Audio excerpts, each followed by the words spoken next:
generales. Ya, entonces, primero, ¿qué son los anestésicos generales? Los anestésicos generales básicamente son fármacos que aparecieron alrededor de 1846 y ayudaron al desarrollo y la evolución de los procedimientos quirúrgicos y por ende la cirugía, ya que antes de estos la cirugía se resumía únicamente en procedimientos bastante sencillos, pero que traían consigo la amputación de miembros. Ya, entonces, cuando hablamos de anestésicos generales, podemos hablar de sus tipos. Aquí vamos a encontrar principalmente los fármacos halogenados y los fármacos no halogenados. Entonces, estos van a ser bueno, son gases o también pueden ser líquidos volátiles que se van a utilizar en su fase gaseosa para poder inhalarse. En cuanto a la potencia de los anestésicos inhalatorios se va a poder expresar en términos de concentración, de concentración inspirada, la cual es requerida para que se pueda producir la anestesia en alrededor de la mitad de los individuos. Y esto se llama específicamente concentración alveolar mínima. Este valor de la concentración alveolar mínima se va a utilizar principalmente para poder comparar la potencia entre los distintos anestésicos. Y también tenemos la farmacokinesia. ¿Estás hablando de los anestésicos volátiles? De los anestésicos generales, Doc. Es solamente la introducción que usted nos pidió de los generales y de aquí ya vamos a los locales. Porque de los volátiles no vamos a ver mucho de eso. Sigue nomás. Sí, Doc. Es solamente una cosa chiquitita. Ya. También, en cuanto a la farmacocinética, los fármacos inhalatorios van a diferir de los otros fármacos, ya que estos fármacos gaseosos se van a absorber y se van a eliminar por el mismo órgano, en este caso los pulmones. Ya. Bueno, en cuanto al mecanismo de acción, el mecanismo de acción, se discutió bastante sobre el mecanismo de acción de los anestésicos generales, ya que anteriormente se pensaba que esta se debía a una interacción entre las moléculas del anestésico con la bicapa lipídica de las membranas neuronales. Y de esta manera, esta interacción iba a producir una interrupción del flujo iónico y por esto se iba a producir la inhibición de la actividad neuronal. Pero actualmente se sabe que estos agentes se van a unir de manera específica a los residuos de los aminoácidos que se encuentran en la parte transmembrana del canal de cloro del receptor GABA. Entonces, mediante esta unión, los anestésicos inhalatorios van a aumentar el flujo de la entrada de cloro y también van a aumentar el flujo de la salida de potasio en las neuronas. Estas dos acciones lo que nos van a generar es que se produzca una hiperpolarización de la membrana, lo que va a disminuir la excitabilidad de la misma, obviamente de la membrana neuronal. Entonces, este efecto también de los anestésicos sobre el flujo del cloro va a estar provocado por una potenciación de la acción del GABA y del canal y del receptor del canal del cloro del receptor GABA. Entonces, otras acciones que también se suman a esta son que los anestésicos inhalatorios van a reducir el flujo de la entrada de sodio y también el flujo de la entrada de calcio. Entonces, estas acciones conjuntas van a prevenir las descargas y también la liberación de los neurotransmisores. Ya. El mecanismo de acción de los anestésicos generales se asemeja bastante a los antiepilépticos, ya que tienen varias dianas. Entonces, los anestésicos generales van a aumentar los efectos inhibitorios del GABA y van a disminuir los efectos excitatorios mediante el bloqueo, van a aumentar los inhibitorios del GABA y también de la glicina y van a disminuir los excitatorios de los neurotransmisores, de la neurotransmisión de la serotonina, de la nicotina y también del glutamato. Ya. Y finalmente tenemos los efectos farmacológicos. Los efectos farmacológicos de los anestésicos locales básicamente tienen como objetivo el uso quirúrgico. Entonces aquí vamos a tener 4 etapas. La primera etapa es en la que se impide que las neuronas de la médula espinal se activen y esto va a producir una analgesia y también una sedación, pero esta sedación va a ser una sedación consciente. En la segunda etapa actualmente ya casi no se ve, pero en el caso de que se vea se produce una excitación paradójica y esta se produce ya que puede haber una activación de las neuronas pequeñas inhibitorias y esto va a producir la excitación paradójica. En cuanto a la etapa número 3, la etapa número 3 es el objetivo de es el objetivo terapéutico que tienen los anestésicos generales, ya que es la pérdida de conciencia y también la inhibición de los reflejos medulares y esta es útil para la cirugía. Esto se da debido a que se realiza la supresión del sistema reticular activador ascendente y esto nos produce la pérdida de conciencia. Y finalmente tenemos la etapa número 4. La etapa número 4 es la que siempre se trata de evitar, ya que puede conducir a un colapso cardiovascular, puede producir depresión respiratoria y también va a producir una inhibición de los núcleos respiratorios y de los núcleos vasomotores que se encuentran en el tronco encefálico. Por ende, esta etapa puede llegar a ser mortal. Ya. Y finalmente tenemos los efectos adversos. Bueno, estos efectos adversos son los más comunes que vamos a encontrar en los fármacos, en los halógenos, tanto como en los no halógenos. Tenemos la irritación de la vía aérea, la depresión respiratoria, broncodilatación, el efecto hipotensor y también el potencial de arritmia. Estos son los 5 más comunes, pero en ciertos medicamentos, en especial en los halógenos, vamos a encontrar una patología que es infrecuente, pero que sí puede ocurrir, que es la hipertermia maligna. Entonces, este efecto adverso puede cobrar la vida de alrededor de la mitad de las personas que se ven afectadas con la misma.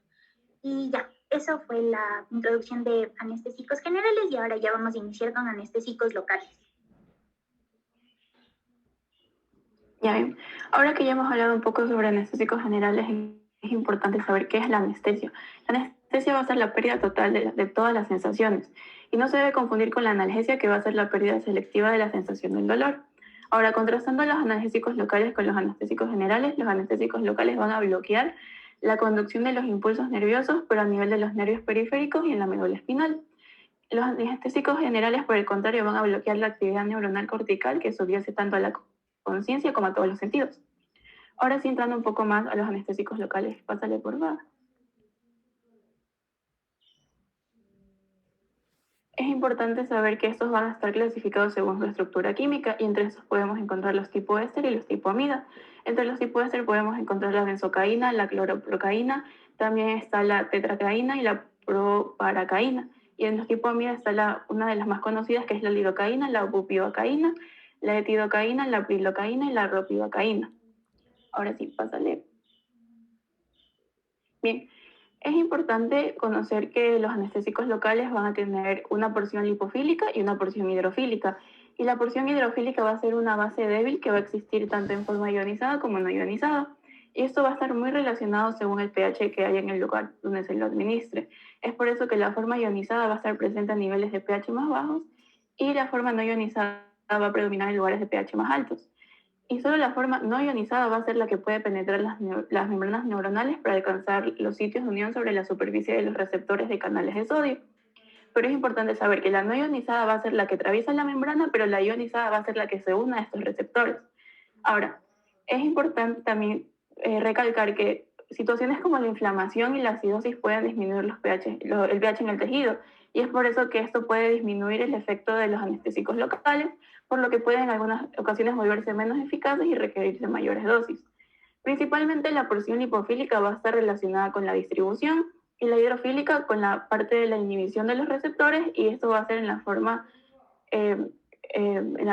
ionizada con un pH que le permita al fármaco estar de esta manera. Y por lo tanto, la cadena intermedia, la que determina si son de grupo éster o de grupo amida, va a estar más bien relacionada con el metabolismo. ¿Por qué? Porque si es tipo éster, va a estar metabolizado en el plasma por las butirilcolinesterasas, que lo van a transformar a ácido paraminobenzoico, y las amidas van a ser metabolizadas por las enzimas P450 hepáticas. Y estos metabolitos ambos van a ser eliminados por la orina.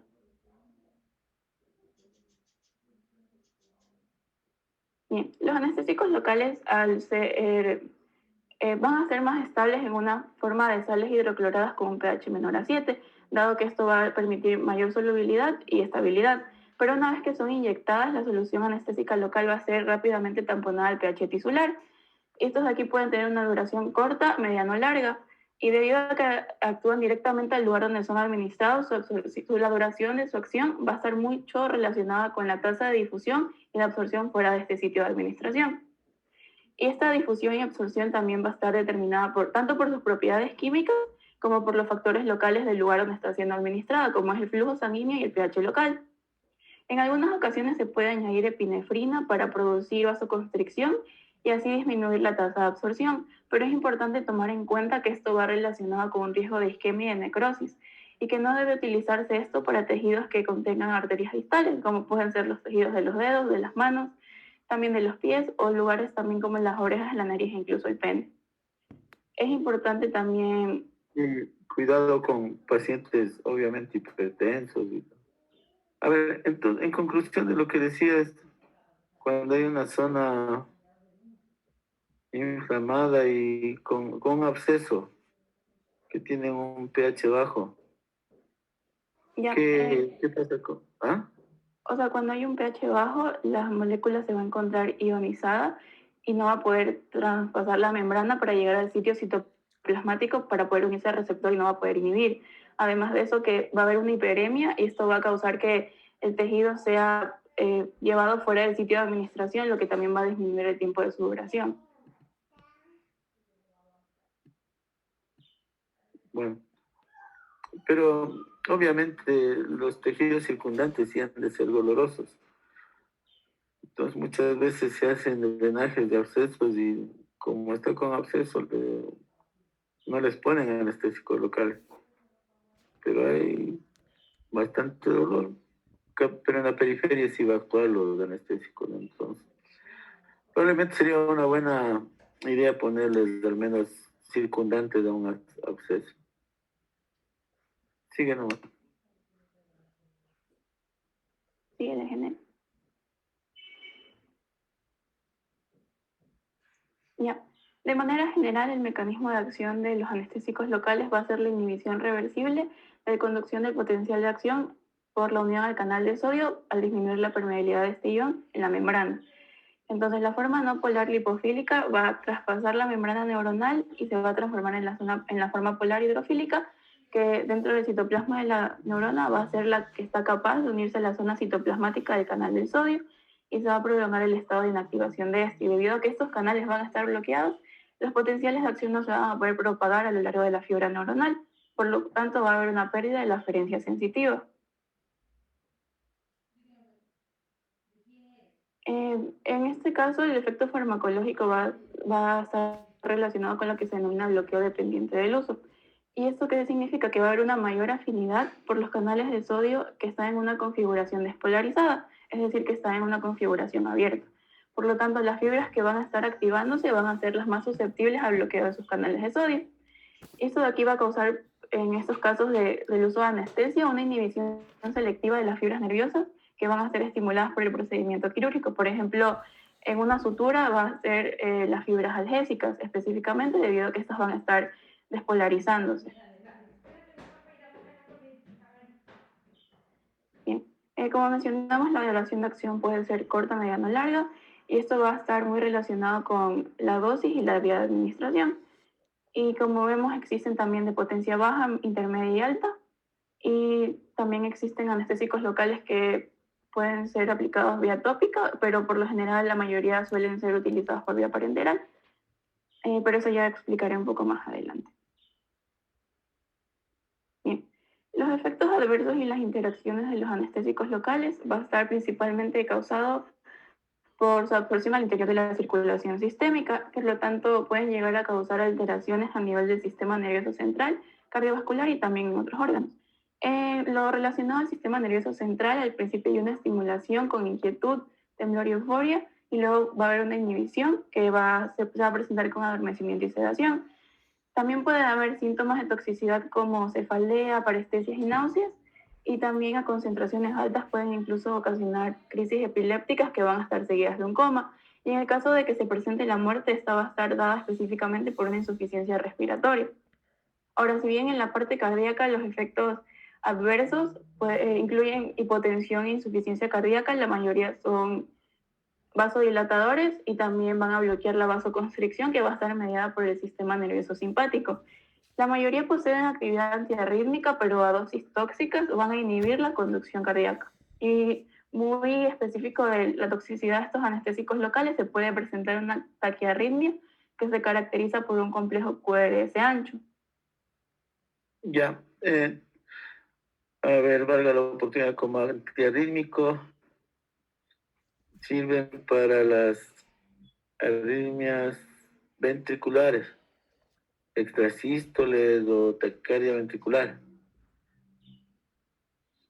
Con pulso, ¿no? Es para evitar recidivas. Ya no se usa mucho, pero son útiles realmente, sí. Sigue nomás. Bien.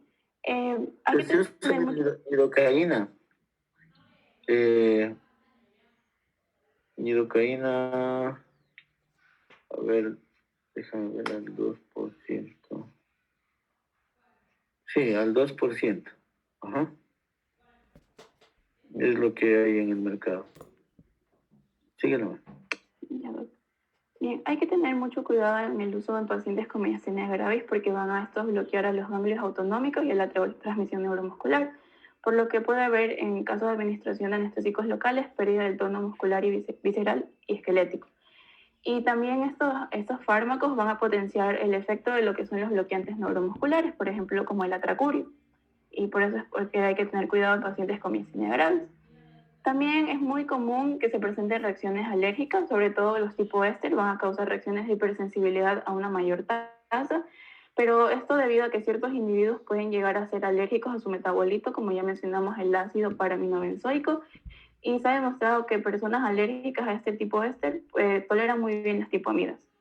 También cabe mencionar que una administración muy repetida en la vía tópica puede causar una susceptibilidad a la sensibilización. Y también ahora lo que ha llamado la atención a la FDA es que una administración tópica en regiones muy extensas pueden llegar a causar cardiotoxicidad y efectos debido a su absorción sistémica, por lo cual se recomienda mucho tomar en cuenta la superficie en la donde es aplicada, porque esto puede también suceder en ocasiones donde se someten mujeres a mamografías y se les aplica anestésicos locales tópicos, por lo cual tanto hay que tener mucho cuidado. Y es por eso que la FDA ha manifestado una advertencia en estos casos. Ya. En cuanto a las indicaciones de la anestesia local, existen por lo general 6 indicaciones. En lo que se conoce también bastante la anestesia tópica, suele utilizarse para anestesiar la piel, las mucosas o la córnea. Y esto se puede utilizar para tratar prurito, por ejemplo, una hiedra venenosa o picaduras de insectos, de eczema o incluso manifestaciones cutáneas por enfermedades sistémicas como puede ser la varicela.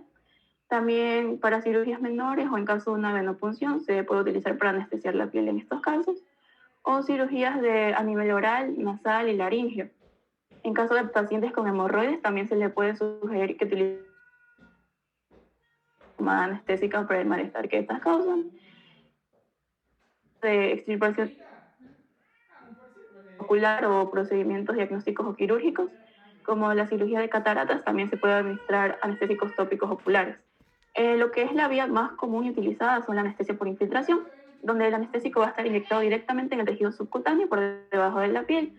Y esto principalmente se usa para procesos menores quirúrgicos y también para extraer cuerpos extraños.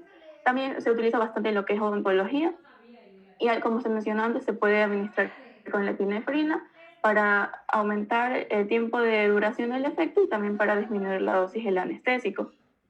Ahora lo que se ve mucho en odontología es la idontoforesis, donde lo que se busca es evitar el uso de agujas y lo que se utiliza es una corriente eléctrica muy pequeña para que las moléculas de anestésico vayan al interior del tejido. Esto de aquí está aprobado para el uso de niños y lo que se trata es de reducir el dolor de inyecciones periféricas y también este motivo del uso de agujas que muchas personas pueden presentarse como que muy temerosas al uso de esto. Pásale, por favor.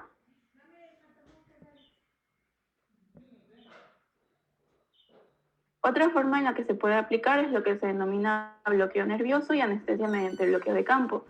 En el caso de la anestesia de campo, lo que se va a anestesiar es, o sea, se van a aplicar una serie de inyecciones que van a formar como una forma de pared que va a circundar el campo quirúrgico donde se piensa trabajar.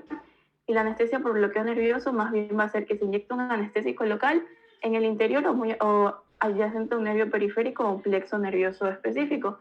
El punto es anestesiar en un área corporal mediante el bloqueo de la conducción de los nervios sensitivos de esta área en específico. En cambio, bueno, lo que es la anestesia espinal intratecal y la anestesia epidural, estas de aquí son también bastante conocidas. Y la anestesia espinal intratecal, pueden ser de cirugías de extremidades inferiores o de el anestésico en el espacio subaracnoide intratecal por debajo del nivel donde termina la médula espinal.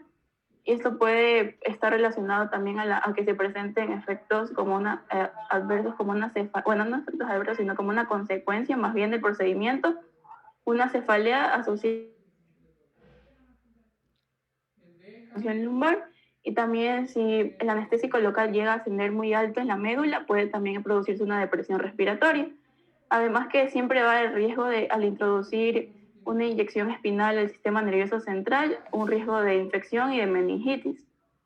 Y ahora también algo muy conocido es la anestesia epidural, que se utiliza durante el trabajo de parto y el expulsivo. En estos casos muy conocida la bupivacaína. Y en este caso lo que se va a inyectar es el anestésico local en el interior del espacio epidural.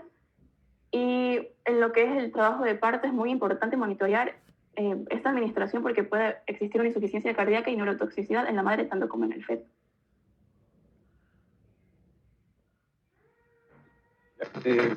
Bueno, como tal se nos ha pedido que nos concentremos más en lo que es la lidocaína, porque es un fármaco prácticamente de los anestésicos locales, es el más utilizado. La lidocaína como tal tiene una estructura química que corresponde a las amidas, por lo tanto va a constituir una base débil. Sin embargo, esta, como ya se mencionó anteriormente, va a ser administrada de una forma hidroclorada, que prácticamente la vuelve más ácida, ya que esto permite que sea mucho mayor su difusión y prácticamente la acción se produzca mucho más rápido y tenga una mejor distribución en el tejido.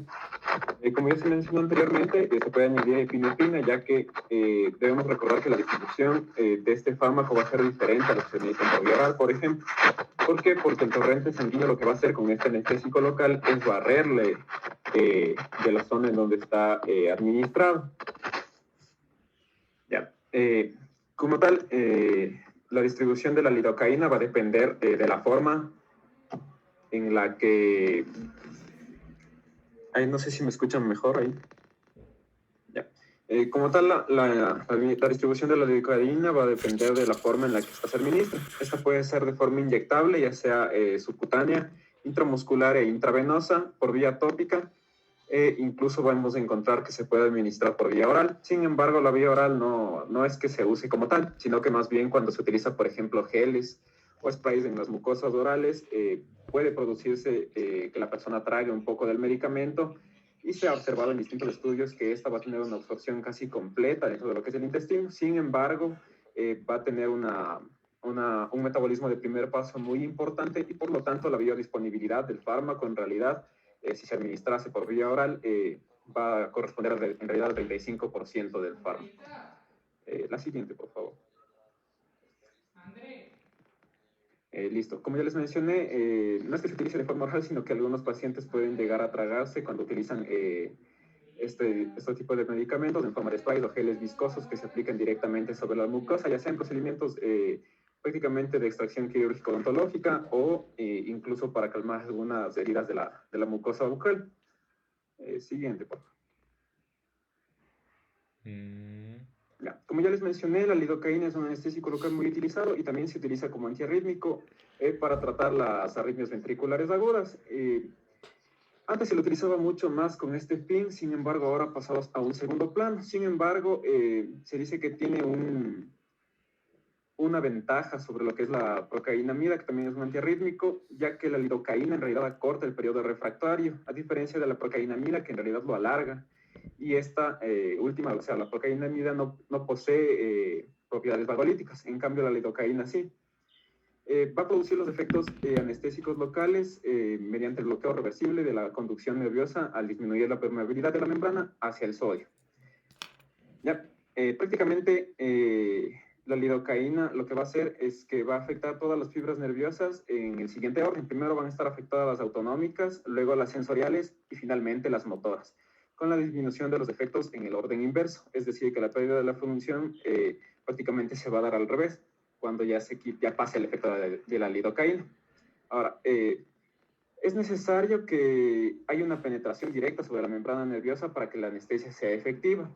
Y por consiguiente, mediante la aplicación tópica o la inyección subcutánea, intradérmica o submucosa, se va a conseguir lo que sería el efecto de la lidocaína. Como tal, como ya les mencioné, se puede administrar por vía intravenosa y en esta fase va a tener una distribución de dos fases. Primero hacia los tejidos más profundos y luego hacia los tejidos menos irrigados, que son el tejido adiposo y el esqueleto. Básicamente lo que va a suceder es que va a tener una acción inmediata, ya que se administra por vía intravenosa, y el inicio, como tal, va a mantenerse la duración de acción por alrededor de 10 a 20 minutos. Sin embargo, se ha observado que también por administración intramuscular, el inicio de la acción va a ser alrededor de los 5 a 15 minutos de la administración de la lidocaína.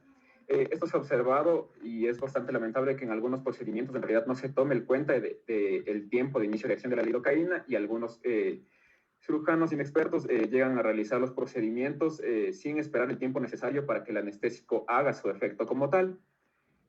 Por vía intramuscular va a tener una duración mucho mayor y se va a extender alrededor de 60 a 90 minutos. Siguiente, por favor. Ya. Como tal, de las más utilizadas es la inyección subcutánea, ya sea para una anestesia, por ejemplo, para la extracción de un uñero o, por ejemplo, también para la extracción de un tercer molar. Prácticamente la inyección subcutánea va a tener una duración de acción de alrededor de 1 a 3 horas y esto va a ser muy dependiente de la concentración que se aplique de lidocaína y como ya les mencioné, esto viene a estar determinado por la administración de la cantidad de lidocaína que tengamos y si es que se utiliza o no epinefrina, porque como ya les mencioné, la epinefrina lo que va a hacer es una vasoconstricción y va a prolongar la duración de acción de la lidocaína. Se dice que alrededor del 2% del fármaco puede alcanzar lo que es la circulación sanguínea y en este caso tendría un metabolismo hepático en el cual se producen dos metabolitos activos, que es la monoetilglicina cinacilida y la glinexilicilidida. El primero de estos va a tener el 100% de lo que es la efectividad o de la acción del anestésico local y el segundo va a corresponder solamente al 25%, por lo que existe todavía un efecto residual del fármaco una vez que este ha sufrido su metabolismo hepático. La semivida inicial de este cuando se administra por inyección subcutánea es de alrededor de 7 a 30 minutos y la vida media terminal es de alrededor de 1.5 a 2 horas. Siguiente, por favor.